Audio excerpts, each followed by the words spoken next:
34 হিজরি 654 খ্রিস্টাব্দ। লাইসিয়ার মাউন্ট ফিনিক্সের উপকূলে ফিনিক্স বন্দরে ভূমধ্যসাগরের আবহাওয়ায় এক রক্তাক্ত যুদ্ধের বাতাস বইছিল। এমন যুদ্ধ যা ইসলামের ইতিহাসে এর পূর্বে আর কখনো হয়নি, যেখানে মুসলিমদের না ছিল সমুদ্রের যুদ্ধের অভিজ্ঞতা আর না ছিল শত্রুদের দলের মতো বিশাল বিশাল নৌজাহাজ, যেখানে বিপরীতে শত্রুদের দলের কাছে এত উন্নত মানের নৌজাহাজ ছিল যা মুসলিম সেনাবাহিনী এর পূর্বে আর কখনো দেখেনি। তাহলে প্রশ্ন হলো, কিভাবে মুসলিমরা এই ভয়াবহ যুদ্ধে কাফিরদের মোকাবিলা করলো? কিভাবেই বা তারা নিজেদের থেকে 3 গুণ বড় নৌবাহিনীর মোকাবিলা করে তাদের পরাজিত করলো এবং শত্রু দলের সেনাপতিকে জান বাঁচিয়ে পালিয়ে যেতে হলো? কেন হয়েছিল সেই যুদ্ধ এবং কি ছিল সেই রহস্য যার কারণে মুসলিম সেনাবাহিনী অন্য যে কোনো যুদ্ধের থেকেও বেশি বীর বিক্রমে যুদ্ধ করেছিল এই যুদ্ধে, অথচ এই যুদ্ধের ভয়াবহতা অন্য যুদ্ধগুলির থেকে অনেক বেশি ছিল? আসুন আজকে জানবো ইসলামের ইতিহাসের সব থেকে কম চর্চায় থাকা সর্বপ্রথম নৌযুদ্ধের ব্যাপারে, যেখানে পানির থেকেও বেশি ছিল রক্ত, যেটাকে বলা হয় সমুদ্রের ইয়ার মুখ, দ্য ব্যাটল অফ মাস্ত, মাস্তুলের যুদ্ধ, যার আরবি নাম হচ্ছে জাতুস সাওয়ারি।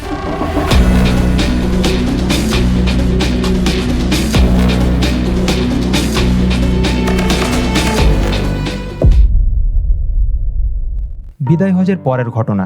মদিনার সেই মনোরম পরিবেশ, নীল আকাশের নিচে একাই কাঁচা বাড়িতে থাকতো যুদ্ধে স্বামী, ছেলে, ভাইকে হারিয়ে ফেলা জান্নাতি এক সাহাবিয়া, যিনার নাম উম্মে হারাম রাদিয়াল্লাহু আনহা। তিনি ছিলেন রাসূলুল্লাহ সাল্লাল্লাহু আলাইহি সাল্লামের খালাজান। একদিন রাসূলুল্লাহ সাল্লাল্লাহু আলাইহি সাল্লাম উম্মে হারামের ঘরে প্রবেশ করলেন। তিনি তাকে খাবার দিলেন। এরপর আল্লাহ রাসূল সাল্লাল্লাহু আলাইহি সাল্লাম ঘুমিয়ে পড়লেন এবং হাসি মুখে জেগে উঠলেন। উম্মে হারাম রাদিয়াল্লাহু আনহা জিজ্ঞাসা করলেন, হে আল্লাহর রাসূল, কি আপনাকে হাসাচ্ছে? রাসূলুল্লাহ সাল্লাল্লাহু আলাইহি সাল্লাম বললেন, আমার উম্মতের কিছু লোককে আমাকে দেখানো হলো, তারা আল্লাহর পথে অভিযান চালাচ্ছে এবং সিংহাসনে আসীন রাজাদের মতো সবুজ সমুদ্রে নৌযাত্রা করছে। উম্মে হারাম রাদিয়াল্লাহু আনহা বললেন, হে আল্লাহর রাসূল, আল্লাহর কাছে দোয়া করুন যেন তিনি আমাকে তাদের একজন করে নেন। তখন রাসূলুল্লাহ সাল্লাল্লাহু আলাইহি সাল্লাম তার জন্য দোয়া করলেন এবং তারপর আবার শুয়ে পড়লেন। অতঃপর তিনি আবার হাসতে হাসতে জেগে উঠলেন। উম্মে হারাম রাদিয়াল্লাহু আনহা আবার জিজ্ঞাসা করলেন, হে আল্লাহর রাসূল, কি আপনাকে হাসাচ্ছে? তিনি বললেন, আমার উম্মতের কিছু লোককে আমাকে স্বপ্নে আল্লাহর পথে প্রচার অভিযান চালাতে দেখানো হয়েছে। আমি বললাম, হে আল্লাহর রাসূল, আল্লাহর কাছে দোয়া করুন যেন তিনি আমাকে তাদের একজন করে নেন। তিনি বললেন, তুমি প্রথম সারির ব্যক্তিদের মধ্যে থাকবে। আল্লাহ রাসূল সাল্লাল্লাহু আলাইহি সাল্লাম বললেন, জান্নাত আমার অনুসারীদের প্রথম দলকে দেওয়া হবে, যারা প্রথম নৌ অভিযান পরিচালনা করবে, অর্থাৎ সর্বপ্রথম সমুদ্রে যারা জিহাদ করবে। উম্মে হারাম রাদিয়াল্লাহু আনহা বললেন, হে আল্লাহর রাসূল, আমি কি তাদের মধ্যে আছি? তিনি বললেন, হ্যাঁ, তুমি অবশ্যই আছো। মুসলিমরা হযরত উমর রাদিয়াল্লাহু আনহু এর সময়ে চতুর্দিকে ইসলামী খেলাফতকে ছড়িয়ে দিয়েছিল, কিন্তু এখনও তাদের একটা দিক খুবই দুর্বল ছিল, আর সেটা ছিল সমুদ্র। বাইজেন্টাইনদের একটি সুপ্রতিষ্ঠিত নৌবাহিনী ছিল এবং তারা প্রাচীনকাল থেকেই সমুদ্র যাত্রী ছিল। এটি ইসলামী রাষ্ট্রের উপকূল রেখা, বিশেষ করে মিশরের আলেকজান্ড্রিয়া এবং সামের অর্থাৎ বর্তমান সিরিয়ার ভূমধ্যসাগরীয় অন্যান্য উপকূলীয় বন্দরগুলোর জন্য একটি বড় হুমকি সৃষ্টি করেছিল। এই হুমকি মোকাবিলার জন্য একটি নতুন নৌবাহিনী প্রতিষ্ঠার প্রয়োজন ছিল। তাই তৎকালীন শামের গভর্নর হযরত মুআবিয়া রাদিয়াল্লাহু আনহু খলিফা উমর ইবনুল খাত্তাব রাদিয়াল্লাহু আনহুকে একটি নৌবাহিনী প্রতিষ্ঠা করার জন্য রাজি করানোর চেষ্টা করেছিলেন। কিন্তু উমর ইবনুল খাত্তাব রাদিয়াল্লাহু আনহু হযরত আমর ইবনুল আস রাদিয়াল্লাহু আনহুর পরামর্শে তা প্রত্যাখ্যান করেন, কারণ তিনি সুপ্রতিষ্ঠিত বাইজেন্টাইন নৌবাহিনীর সাথে যুদ্ধ করে মুসলিম সৈন্যদের জীবন বিপন্ন করতে চাননি। হযরত উমর রাদিয়াল্লাহু আনহু হযরত মুআবিয়া রাদিয়াল্লাহু আনহুর কথার উত্তরে বলেছিলেন যে, না, যিনি মুহাম্মদ সাল্লাল্লাহু আলাইহি সাল্লামকে সত্য সহ প্রেরণ করেছেন তার কসম, আমি কোনো মুসলিমকে সমুদ্র পথে অভিযান চালাতে দেব না, কারণ আল্লাহর কসম, বাইজেন্টাইনদের যা কিছু আছে তার থেকেও একজন মুসলিম আমার কাছে বেশি প্রিয়। আমাকে এই ধরনের পরামর্শ দেওয়া বন্ধ করুন। পূর্বে যেমন উল্লেখ করা হয়েছে, আরবরা নাবিক ছিল না এবং তাদের কোনো নৌ অভিজ্ঞতাও ছিল না, তাই নৌযুদ্ধের ঝুঁকি হযরত উমর রাদিয়াল্লাহু আনহুর জন্য অনেক বেশি ছিল। ফলে তিনি মুআবিয়া রাদিয়াল্লাহু আনহুর অনুরোধ প্রত্যাখ্যান করেন এবং মুআবিয়া রাদিয়াল্লাহু আনহু এই ধারণাটি ত্যাগ করতে বাধ্য হন। অতঃপর হযরত উমর রাদিয়াল্লাহু আনহুর শাহাদাতের পর যখন হযরত উসমান রাদিয়াল্লাহু আনহু খলিফা হন, তখন তিনি হযরত মুআবিয়া রাদিয়াল্লাহু আনহুকে, যিনি শুধুমাত্র একটা ছোট এলাকার গভর্নর ছিলেন, তিনাকে পুরো সিরিয়ার গভর্নর বানিয়ে দেন। যখন হযরত উসমান রাদিয়াল্লাহু আনহু খলিফা হলেন, হযরত মুআবিয়া রাদিয়াল্লাহু আনহু তাহাকে একটি নৌবাহিনী প্রতিষ্ঠার প্রয়োজনীয়তা সম্পর্কে আবারও বোঝানোর চেষ্টা করলেন।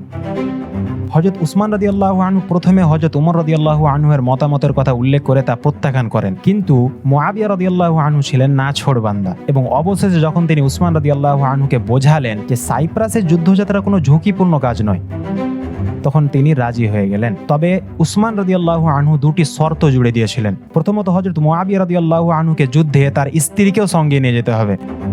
যদি তিনি মনে করেন যে এটা তার স্ত্রীর জন্য নিরাপদ, তাহলে তা অন্য মুসলমানদের জন্য নিরাপদ ছিল। তিনি দ্বিতীয় শর্ত এই জুড়েছিলেন যে নাবিক ও মেরিন সেনাদের এই অভিযানে স্বেচ্ছায় যোগ দিতে হবে, তাদেরকে জোর করে যোগ দেওয়ানো যাবে না। এইবার যখন মুআবিয়া রাদিয়াল্লাহু আনহু হযরত উসমান রাদিয়াল্লাহু আনহুর কাছ থেকে নৌবাহিনী গঠনের অনুমতি পত্র পেলেন, তখন তিনি সাইপ্রাস অভিযানের জন্য জনগণকে সংগঠিত করতে শুরু করলেন। কিন্তু সমস্যা দাঁড়ালো যে মুসলিমদের জাহাজ নির্মাণের কোনো অভিজ্ঞতা ছিল না। তার উপর সিরিয়ায় জাহাজ নির্মাণের জন্য উন্নত মানের কাঠ তো ছিল, কিন্তু জাহাজ নির্মাণের দক্ষ শ্রমিক ছিল মিশরে, অর্থাৎ মিশরের কপটিক খ্রিস্টান শ্রমিকরা। এবং যেই এলাকাগুলো মুসলিমরা এর পূর্বে জয় করেছিল, যেমন সিরিয়া, মিশর, সেখানে রোমানদের জাহাজ নির্মাণের বড় বড় ফ্যাক্টরি ছিল, যা এবার কাজে লাগানোর সময় হয়েছিল। কারণ এর পূর্বে মুসলিমদের তার প্রয়োজন পড়েনি, কারণ মুসলিমদের পূর্বের সব যুদ্ধ স্থলে ছিল, কিন্তু এবার সেটা ছিল সমুদ্রে। তাই খলিফা উসমান রাদিয়াল্লাহু আনহুর আদেশে সব ফ্যাক্টরি খুলে দেওয়া হলো এবং মিশরের শ্রমিকদেরকে মুসলিমদের হয়ে জাহাজ নির্মাণের জন্য আদেশ দেওয়া হলো। এবার এক এক করে মুসলিমদের নৌজাহাজ তৈরি হতে লাগলো। এবার যুদ্ধের জন্য জাহাজ ছাড়ার স্থান হিসেবে হযরত মুআবিয়া রাদিয়াল্লাহু আনহু ফিলিস্তিনের আকর সমুদ্র বন্দরটি সংস্কার করলেন এবং উপকূলের লোকদেরকে তাদের জাহাজ মেরামত করে বন্দরে নিয়ে আসার নির্দেশ দিলেন। এবং হযরত উসমান রাদিয়াল্লাহু আনহুর পূর্ব শর্ত অনুযায়ী হযরত মুআবিয়া রাদিয়াল্লাহু আনহু তার স্ত্রী ফাখিদা বিনতে কারজাহকে সঙ্গে নিলেন। এবং সবথেকে মজার বিষয় ছিল যে হযরত মুআবিয়া রাদিয়াল্লাহু আনহুর একজন অন্যতম সেনাপতি ছিলেন, যিনার নাম হযরত উবাদা ইবনে সামিত রাদিয়াল্লাহু আনহু, এবং তার স্ত্রী ছিলেন উম্মে হারাম বিনতে মিলহান রাদিয়াল্লাহু আনহা। যেমনটি হাদিসে ভবিষ্যৎবাণী করা হয়েছিল। যদিও মুআবিয়া রাদিয়াল্লাহু আনহু কাউকে তার সঙ্গে যেতে বাধ্য করেননি, হাদিস এবং বিজয়ের ভালোবাসায় উদ্বুদ্ধ হয়ে এক বিশাল বাহিনী স্বেচ্ছায় যোগ দিয়েছিল। 28 হিজরি 649 খ্রিস্টাব্দ শীতের শেষে নৌবাহিনী আকর থেকে সাইপ্রাসের উদ্দেশ্যে যাত্রা শুরু করে। মুসলিমরা সাইপ্রাসের উপকূলে অবতরণ করলে সেখানে একটা বড় ঘটনা ঘটে। উম্মে হারাম রাদিয়াল্লাহু আনহা তার বাহনে যখন চড়তে যান, পশুটি ভয় পেয়ে যায়, কিন্তু পশুটি ভয় পেয়ে যাওয়ায় তিনি মাটিতে পড়ে যান। এই মাটিতে পড়ার কারণে তার ঘাড় ভেঙে যায় এবং তিনি সেখানে ইন্তেকাল করেন। এবং খলিফা উসমান রাদিয়াল্লাহু আনহুর আদেশে সেখানে সাইপ্রাসেই তিনাকে দাফন করা হয়। এইবার সাইপ্রাস দ্বীপের বাসিন্দাদের মুখোমুখি হতে হয় মুসলিম বাহিনীর সঙ্গে। কিন্তু সাইপ্রাস দ্বীপের বাসিন্দারা যখন মুসলিম বাহিনীদের দেখলো, তখন তারা সেই বাহিনী দেখেই ভয় পেয়ে গেল এবং নিজেদেরকে কনস্টান্টিনোপল অর্থাৎ কুস্তুনতুনিয়ায় অবরুদ্ধ করে ফেলে এবং বাইজেন্টাইনদের অর্থাৎ রোমানদের কাছ থেকে সাহায্য আসার অপেক্ষা করতে থাকে।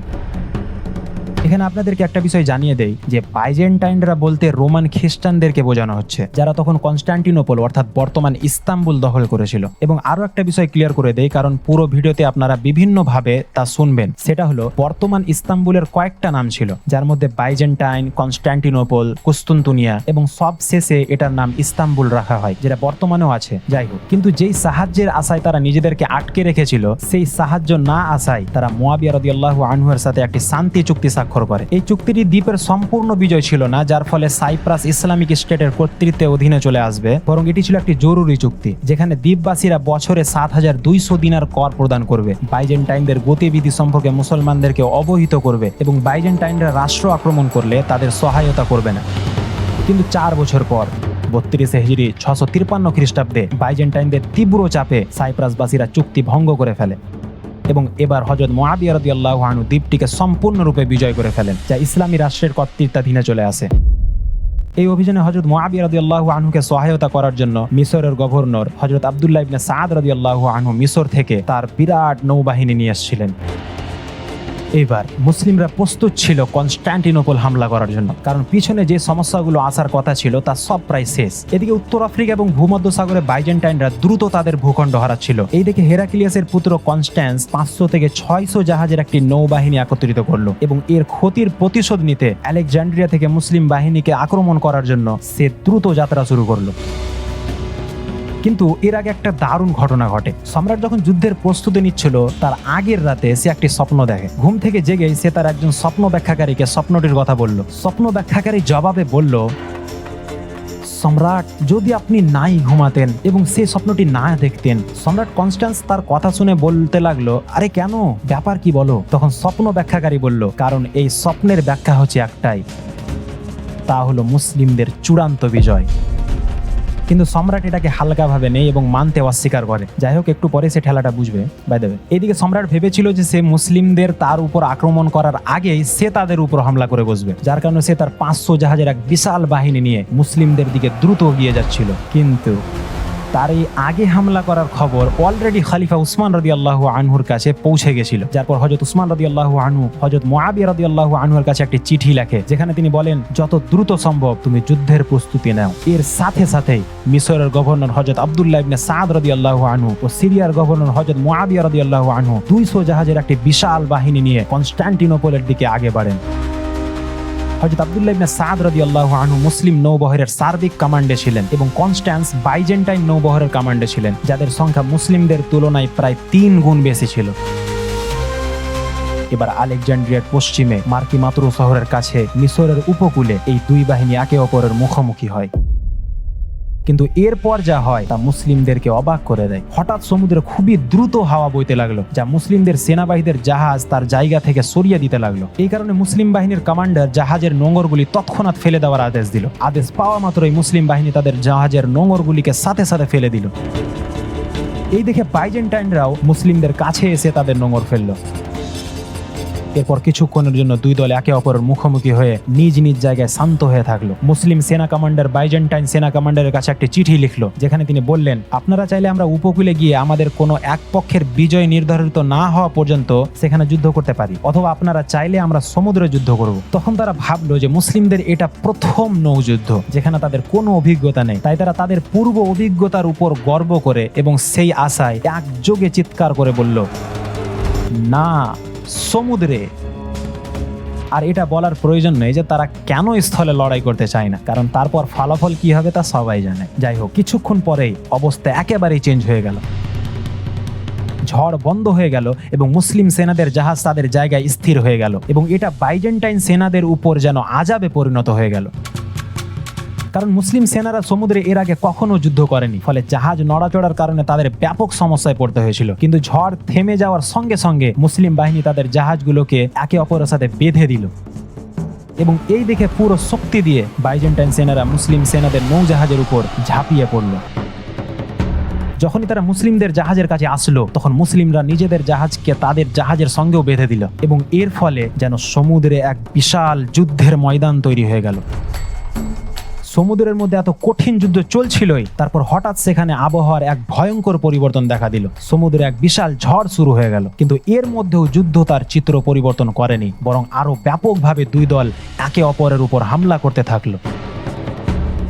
কিছুক্ষণ পর যুদ্ধের চিত্র পরিবর্তন হয়ে গেল। মুসলিমরা দুর্বল পড়তে শুরু করলো, কারণ বাইজেন্টাইন সেনাদের একদল মুসলিম কমান্ডারের জাহাজকে দড়ি দিয়ে বেঁধে যুদ্ধ থেকে দূরে নিয়ে যেতে লাগলো, যাতে লিডারের মৃত্যুতে মুসলমানদের মনোবল একেবারে ভেঙে যায়। কিন্তু এই সময় একজন মুসলিম সেনা তার জানের উপর বাজি রেখে সেই দড়িটিকে কেটে ফেললো এবং সমুদ্রে পড়ে সেখানেই শহীদ হয়ে গেল।